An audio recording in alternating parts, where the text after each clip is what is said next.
Most people, including Muslims, condemn Muhammad every single day without even realizing it.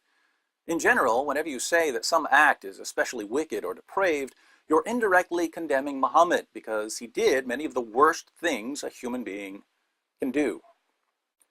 What I find particularly intriguing is when people condemn Muhammad while trying to protect him from criticism. Take Pope Francis, for instance.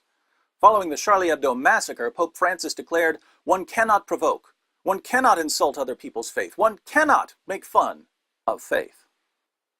So the Pope is laying it down as a rule that it's wrong and immoral to insult the religious beliefs of other people. But in saying this, the Pope has insulted Muhammad, which is something I thought we're not supposed to do.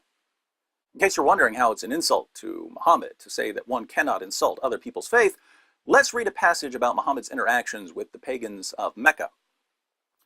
The messenger of Allah, Muhammad, proclaimed Allah's message openly and declared Islam publicly to his fellow tribesmen.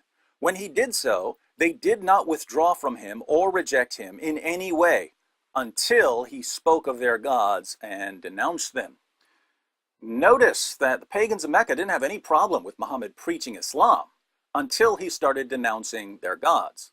But according to Pope Francis, it's evil and shameful to denounce people's gods. Hence, Muhammad stands condemned by the Pope himself. A few pages later, in At-Tabari, the pagans complain about Muhammad's intolerance. They say, "We have never seen the like of what we have endured from this man. He has derided our traditional values, abused our forefathers, reviled our religion, caused division among us, and insulted our gods. We have endured a great deal from him." So Muhammad reviled their religion and insulted their gods, the very things one must never do, says the Pope. Since Muhammad is the pattern of conduct in Islam, it should come as no surprise that his companions followed his example by insulting the beliefs of the pagans.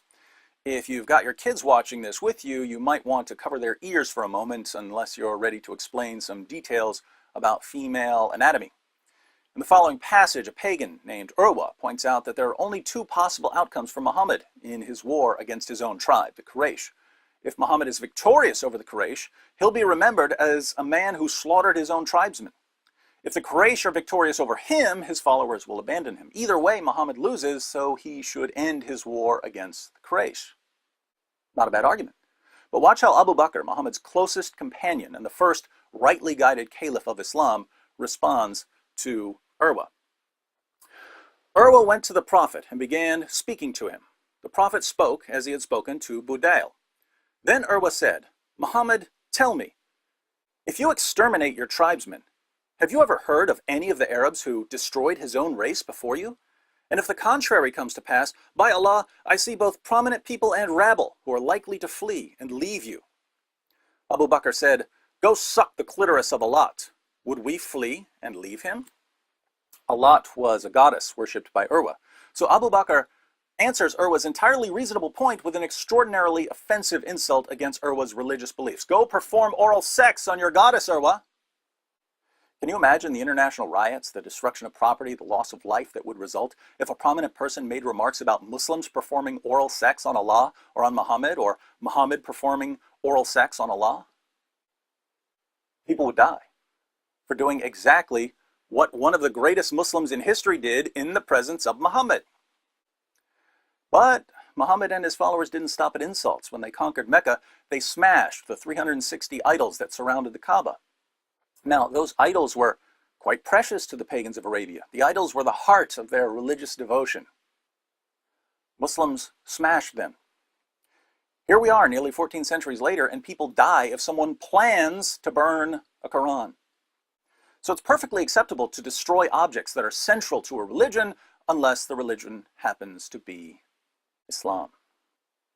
It seems that there are three paths we can take, my friends. Two of them are grounded in moral consistency, applying the same moral standard to everyone.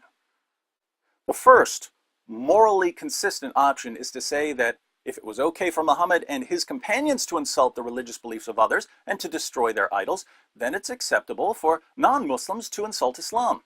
Charlie Hebdo took this path. If we're going to make fun of other religions, we're going to make fun of Islam too. The second morally consistent option is to say, as the Pope has said, that it's wrong to insult the religious beliefs of others. But if we choose this path, we can only conclude that Muhammad was a naughty, naughty boy. Since it's an insult to Islam to say that Muhammad was a naughty, naughty boy, this option self-destructs. You can't make a rule against insulting religions if the rule itself is an insult to religions. The third option is the path of moral inconsistency, double standards, one set of rules for Muslims and a completely different set of rules for everyone else. This path, the path that says that certain things are wrong for the rest of us, but that Muslims can do them all they want, this is the path of Sharia. Path that many politicians and news networks are all too eager to send us down. Because the second option self-destructs, we're left with either the morally consistent position that it's perfectly acceptable to make fun of Muhammad, or the morally inconsistent position of Sharia. If you're considering Sharia, you might want to take a vacation to the Islamic State for a few months so you can experience Sharia in all its brutal glory. Then, if you somehow make it out of the Islamic State with your head still attached to the rest of your body, and you choose the path of moral consistency, no special treatment for Islam, this doesn't mean you have to insult anyone's religion, or that you have to like the cartoons of Charlie Hebdo. It simply means that when a Muslim demands a rule, moral or legal, against insulting his religion, your response must be, "My Muslim friend, I am not, never have been, and never will be, your dhimmi. And if you absolutely must kill me for that, I suggest cutting the carotid artery just under the left ear." Or words to that effect.